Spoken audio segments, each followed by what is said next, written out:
Hey guys, and welcome to the video. Today I'm going to be talking about Alton Towers Scarefest.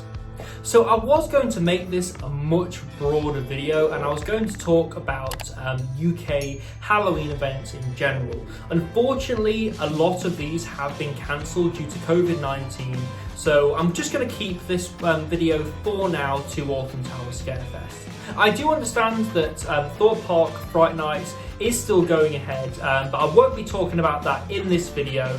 To be honest, I didn't do my research into Thorpe Park Fright Nights. It's an event that I've not been to myself, so I don't feel like I should talk about that in this video. But if you would like to see a Thorpe Park Fright Nights video, do let me know in the comments and I'll definitely look into that for you. So without further ado, let's get into the video. So Alton Towers Scarefest will be running from the 9th of October all the way to the 11th of October, then from the 16th of October to the 1st of November. So the first thing that we're going to be talking about is a walk in the gardens, the Alton Towers Garden that I want to talk about. This is new for 2020. The official name for it is Garden Lights Walk, the Whispering Souls. So Alton Towers state on their website that this isn't a scare maze. So it'd be interesting to see what this particular event actually entails. So my guess is you'll be shown around the gardens by a Alton Towers member of staff or an actor, and they will tell you some spooky facts about this particular walk. It'll be really interesting though to see what they are doing with this. This seems to be for all ages, so it's not just a horror attraction.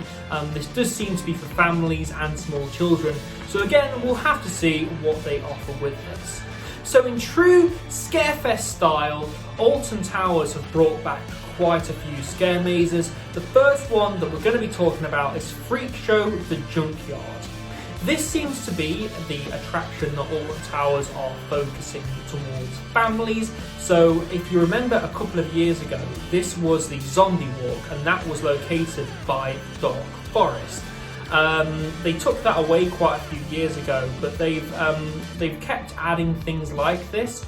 This year, this is going to be based just by X Sector. As you walk down from Sonic Spinball to your left, it's going to be there. So we'll have to see what they do with this one. Apparently this is a brand new experience, so I'm looking forward to seeing what they have. The next Scare Maze attraction which Alton Towers are advertising for Scarefest is the Alton Towers Dungeons. This is your classic Dungeons experience, so if you've been to the York Dungeons, it's going to be like that. I've not been in the Alton Towers Dungeons personally, but the experience from dungeon to dungeon seems to be fairly consistent. I know because I've been in the York Dungeons before and that was a really cool experience. So we'll have to see what Alton Towers do with this attraction for Halloween, just because they are advertising it as one of their main attractions for this year for Scarefest. The next scare maze that we have is the Attic Terror of the Towers. So this used to be a free scare maze. We're talking back to when it just used to be the Terror of the Towers. I don't like how they upcharge the Terror of the Towers now. I feel like there should always be that free scare maze just to get people's appetites going a little bit. Then maybe they'll be more inclined to pay for more upcharged attractions, but unfortunately this year you are going to have to pay for the Terror of the Towers. So they sort of revamped it for this year. I'm not sure if this is something they did last year, but they've rethemed it to the attic. So you will be taken to the top of the towers through this scare maze, and I presume it's going to be a lot like years prior. Now I really liked the Terror of the Towers as a standalone scare maze when I went in it last. It was a really good scare maze. There was a lot of good scenes in there, great smell pods. And one thing that I did like about the Terror of the Towers was it wasn't just a straight walk. You were ducking under some bits. I remember there was this caged area and you were ducking under some bits and having to step over various things, and I really like that about this scare maze. So we'll have to see what Alton Towers do with this one. Again, they don't really offer much information about this one on their website, just some information about the basic theme. So next we have the Altonville Mine Tours. This is returning for this year. This has been going on for quite a few years now, and it seems to be one that people really enjoy. This is one that I've not done myself, but I know some people who have, and I know that they really enjoyed this. So when we go to Scarefest this year, me and Oakley Dokley, I'll have to report back on how this is.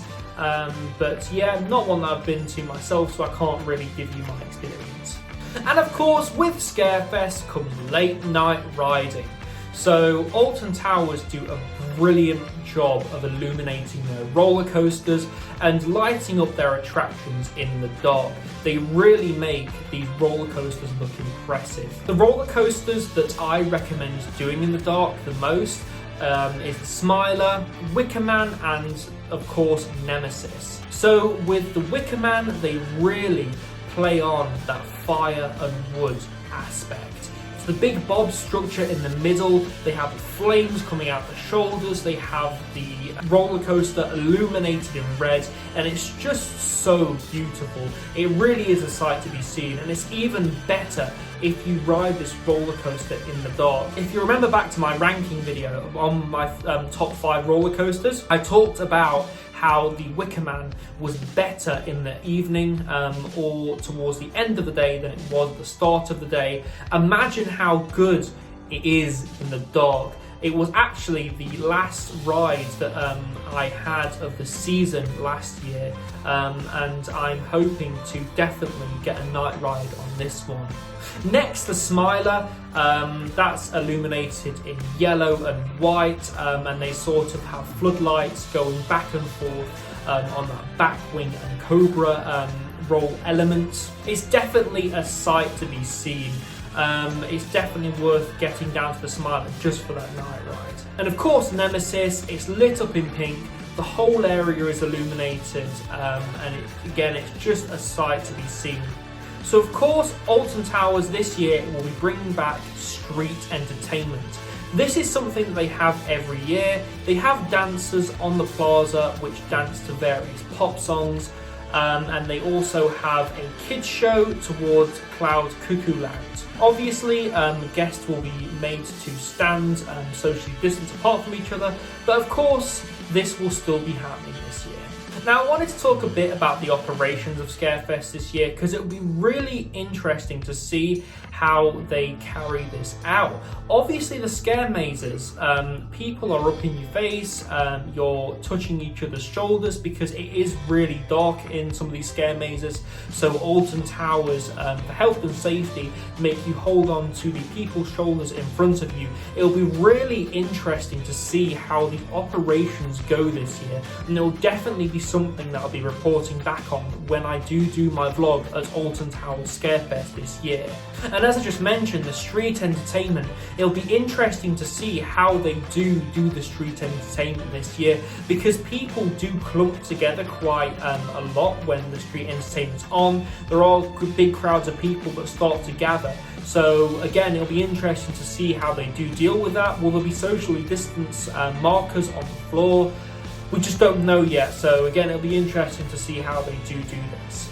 So guys, that's been my video on Alton Towers Scarefest.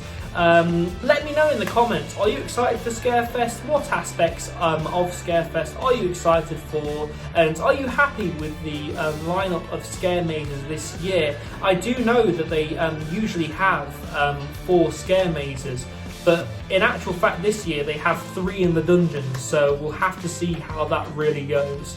So guys, if you've liked the video, please do click that like button down below. Also click that subscribe button and turn on all notifications so you don't miss a single video. I'm trying to gain subscribers at the moment so I can make bigger and better videos for you guys. I've been Ryan from iCoaster. Thank you very much. Goodbye.